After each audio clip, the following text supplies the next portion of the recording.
V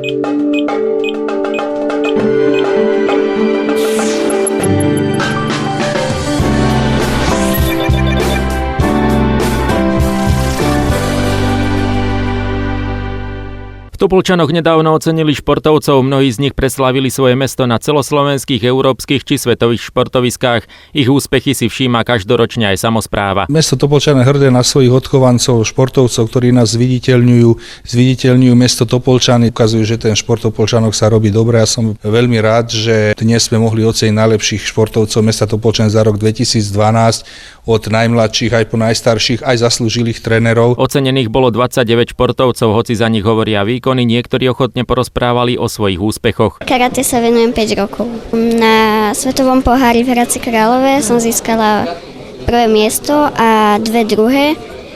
Prvé miesto v kata a 2 druhé v kumite a v týme. Mám 3. miesto z majstrovstiev Slovenska a veľa medailí z krajských súťaží. Minuloročné majstrovstvá Slovenska mi vyšli, bola som 9-násobná majsterka a urobila som 2 slovenské rekordy. Teraz vlastne sa mi podarilo zaplávať limity na majstrovstvá sveta juniorov a majstrovstvá Európy juniorov, ktoré sa budú konať v Poľsku, v Poznani a v Dubaji. Takže cez leto by sme tam chceli zaplávať a urobiť výborné výsledky. Ocenení boli rozdelení do kategórií jednotlivci, kolektívy a tréneri. Bol som ocenený ako najúspešnejší tréner mládeže v meste Topolčany, nakoľko v mojom klube pôsobí vyše 100 detí, z ktorých proste väčšina chodí po turnajoch, dosahuje výsledky. V súčasnosti pôsobím aj v reprezentácii, hlavne teda s mládežou. Dosahujeme tiež dobré výsledky.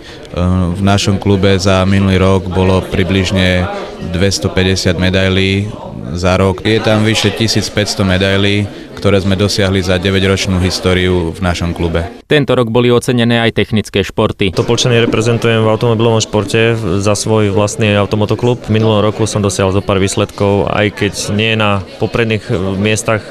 Bolo tam nejaké 4. miesto, autoslalom, bol tam 4. miesto, Brezová pod Bradlom. Do budúcna plánujem nejaké zlepšenia, samozrejme po technickej stránke, aby to auto bolo spoľahlivejšie a výkonovo hore, čo už máme pripraviť za sebou, takže uvidíme, čo prinesie nový rok. Medzi prítomnými nechýbal ani pán, ktorý stal za úspechmi topolčianskeho basketbalu. Bol som ocenený za celoživotné dielo v basketbale. Od malička som hrával basketbal ako študent za Nitru, za mužov Topolčian. Dlhé roky, potom som funkcionárčil, predseda oddielu a začal som rozhodovať basketbalové súťaže do svojho 66.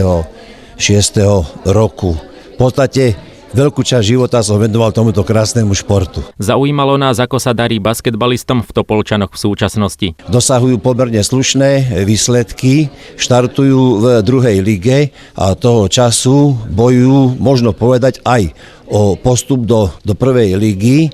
Sú v skupine o 1. a 6. miesto. Okresná asociácia pre všetkých sleduje dianie v športe výkonnostnom a vrcholovom. Na pomery a veľkosť mesta Topolčany myslím, že mesto má zastúpené šport veľmi významne v tých najvyšších slovenských súťažiach. Čo je potešiteľné, začína sa presadzovať mládež.